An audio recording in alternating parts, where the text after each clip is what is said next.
Sometimes I feel like I'm the only person that I've ever met in my life who actually likes Mark Romanik's 1 Hour Photo.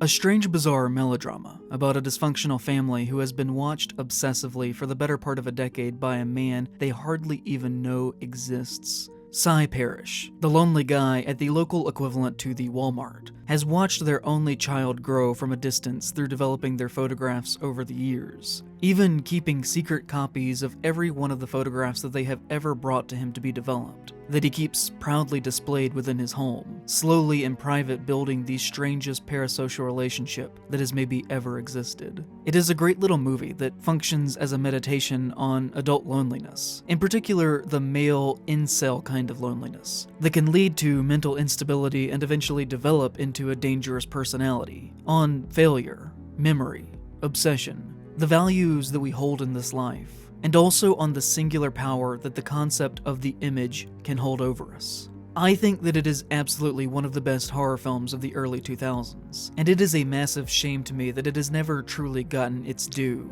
I think examining the work formally is where it is most interesting. There exists this expectation that if a work is about photography, then the film should in some way deal with this in a greater sense in the way that the movie itself is presented. That a greater attention to detail has to be given to the individual images themselves if the film is going to be about images, and 1 Hour Photo excels at this tremendously. The supermarket setting is used in such an effective, otherworldly, and almost dreamy way. I love that they went with a heightened aesthetic of what a store like this could potentially look like, rather than going realistic and naturalistic with it. The color palette of the store adds so much to this that is hard to fully convey.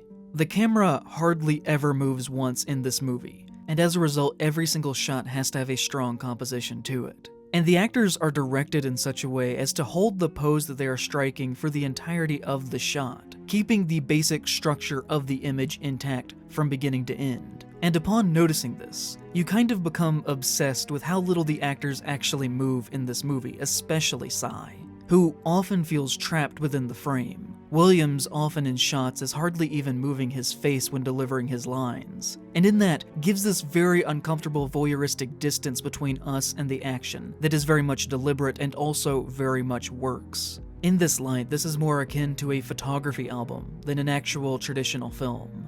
When Cy lays out his still photographs on the table at the end of the movie, basically worshipping the order that they appear in, he is in a way no different from how the edit of the film itself feels to watch play out.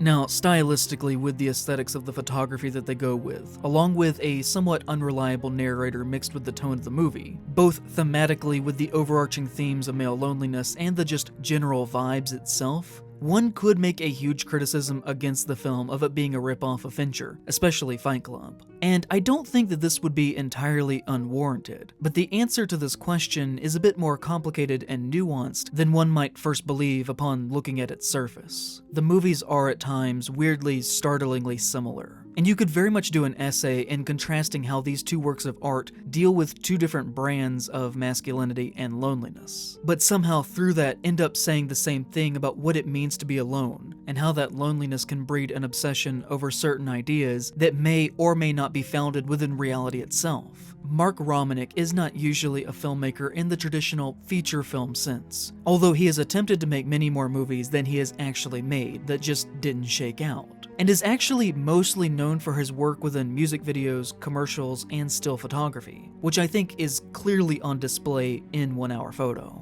Fincher as a filmmaker also got his start in music videos, and would help found a company in 1986 called Propaganda Films that did produce some movies but largely focused on work for hire for music videos and television commercials. And Mark Romanik was one of the directors that worked under Fincher at this company, cutting his teeth on these short-form commercial works for Propaganda. So it just kind of makes sense that when it came time for him to make an actual movie, that his style would basically be a combination of the style of the person that he had worked under for years, mixed with the general aesthetics of that Y2K late 90s advertising look. So I don't really think that it would be totally fair to classify 1 Hour Photo as a ripoff of Fincher, or even being directly inspired by Fincher in that way, as it is more so deeply influenced by him as an artist in ways that are hard to quantify. I actually do think that most directors or people who would like to be filmmakers should consider first going into advertising and making music videos or TV commercials, or at least some form of short format media that isn't just narrative film.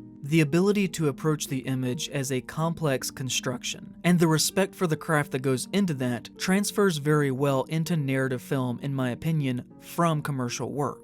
Now, that is a double-edged sword, because it is hard to transfer from one medium to the other once you've been known as someone who works in a very specific way. But I generally think that directors who have a history of being able to work effectively in short format are oftentimes much more communicative, with visuals and compression of time in their feature film output. Working in advertising makes you substantially more creative in how you fold these two concepts into each other. And I think anyone wanting to go into film should not discount what that kind of experience could do for your craft as an artist. Working under such limitations, both in constraints of money and time, and also in what a company is desiring, will build a lot of skills that a lot of filmmakers just don't have in their wheelhouse. Strangely, Williams would also 2 years later star in The Final Cut, a much worse horror film that is also centered around him being a man who develops photographs. Although in this work they are photographs of people's memories, where prints are then made after they have died to be shown at their funerals for their loved ones. And he happens to uncover a dangerous secret when developing the memories of a rich and powerful man, sending him down a hole of conspiracy.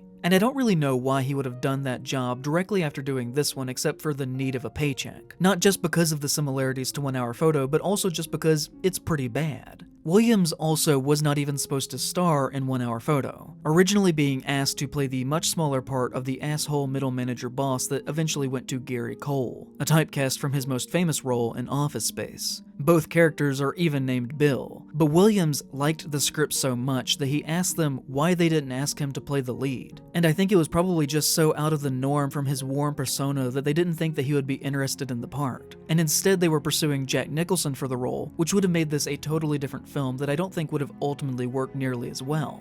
Because while I really like Jack Nicholson, I do not think that he would have had the chops to deliver a performance that required the depiction of an absolutely uncharismatic, cringe-inducing loser that is also an irredeemable sexual predator that you somehow still feel really bad for at the end of the film. And Williams was kind of in a perfect spot in his career for that kind of opportunity, as he had built this image through family films in the 90s of being this kind of empathy machine of a human. And he takes that and then weaponizes it against you as an audience member here in this film, which is kind of fascinating to watch. And also is why I think a great deal of people didn't like this movie then and don't like it now. People at the time especially were just not ready to see Robin Williams go total weirdo sexual pervert freak for 2 straight hours. But he kills this movie. Cy Parrish is one of my favorite horror protagonists. Just every little movement that Williams does is so considered. He builds a full, very nuanced character out of what was on the page, and gives us something that we have very conflicting feelings of by the end of the film. Whereas, I think many people would have taken the material and churned out a performance that was so one note that it would kill the film. The whole work is built on if someone is able to carry the movie as Cy, and if he doesn't work, then the whole thing is going to fall apart. Which is a very risky place to be in as a filmmaker, and going with Williams here was absolutely the right call. Just everything about this guy and the way that Williams portrays him is totally pathetic. My favorite scene in the movie comes about a quarter of the way through, where he begins to develop this psychosis where he wants to be seen as Uncle Cy, a figure who can live with this family and help raise their son Jack, which I think is very interesting in a character way because it shows that at least at first, his desire is not rooted in a need for sexual intimacy, but instead,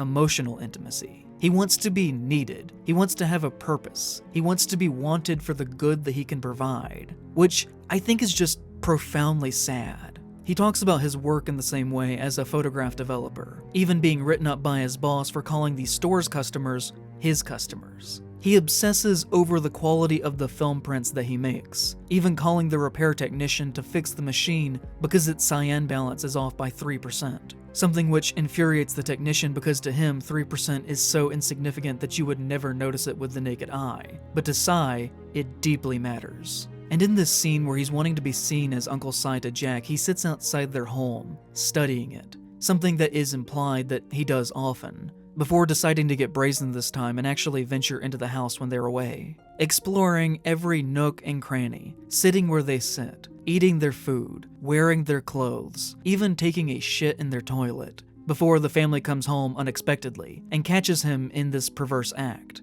But then we cut to Psy and he's still sitting out in his car looking at their home, and we realize that none of this ever happened. It was a fantasy that existed purely within his mind, a daydream about the privilege of being daring enough to go explore their home by himself on their own, and to do something that he has clearly wanted to do for years but has been too weak and craven to push himself over that edge. He is so obsessed with these people that he's even fantasizing about what it must be like to get to use their toilet without them knowing, which is so off-putting that it just tells you everything that you need to know about this man. He's one of the saddest and most pathetic characters in horror film history, and I love how far they stretch this concept with him. But then the movie goes sexual, and becomes a lot harder to talk about, as Psy is developing photographs that have been dropped off by Will, Nina's husband, and he learns that Will is having an affair and is cheating on Nina. A moment of pure unexpected horror that sends Psy into a spiral where he will begin to act extremely erratically, eventually forcing his way into Will's hotel room with a knife and making him and his mistress perform sexual acts for him, while he photographs them as an act of punishment for his infidelity to Nina, who really has been his real true obsession all along. A subplot mostly had to be cut from the film in order for them to receive an R rating instead of an NC-17, where we would have learned that Psy was abused and forced to pose explicitly in photographs for his father when he was a child, and that this has changed everything about who he may have one day been as a person. It has fundamentally and irrevocably broken him and changed him as a person. That everything that he would have done with his life has been altered and ruined because of what his father did, because of his abuses. In the final cut, this is now limited to one scene near the end of the film that is quite ambiguous, and a little confusing as it lacks the proper build-up and context. But it explains a lot about how extreme traumas drastically alter the path that someone will take within their lifetime,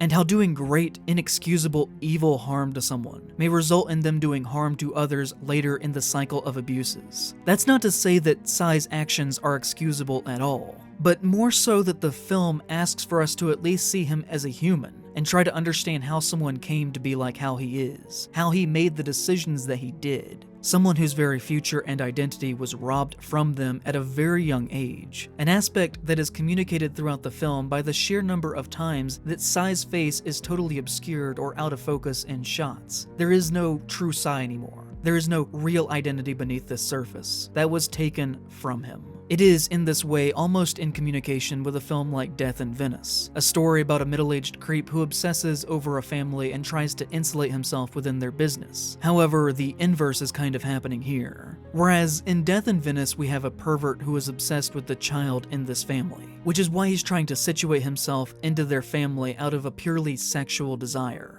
Here in 1 Hour Photo, Psy was the victim of sexual abuse first, and is trying to mentally deal with that in any way he can by insulating himself as a protector platonic figure in the form of Uncle Psy. His interest in them only turns sexual once his obsession with their perfect life has been broken and perverted within his mind. Both films also share very similar sequences, building out of the same cringe energy. And the very same could be said for this in relation to Lolita as well, as they're taking this kind of abuser story and flipping it on its head, doing almost kind of a sequel of where that kind of event would lead to later in life for the person who had been abused. And in all of this, 1 Hour Photo is a deeply unpleasant movie. It is not enjoyable to sit through most of these scenes, which are horrifically cringe-inducing. But that to me is both the point and also what makes it good. It isn't particularly entertaining, and it also shouldn't be. It isn't fun, but is able to have such an atmosphere of utter revulsion that few films have ever been able to emulate. And I really wish that it was loved more and that people talked about it, because I think it really deserves to be reevaluated as a major, underappreciated moment in Robin Williams' career.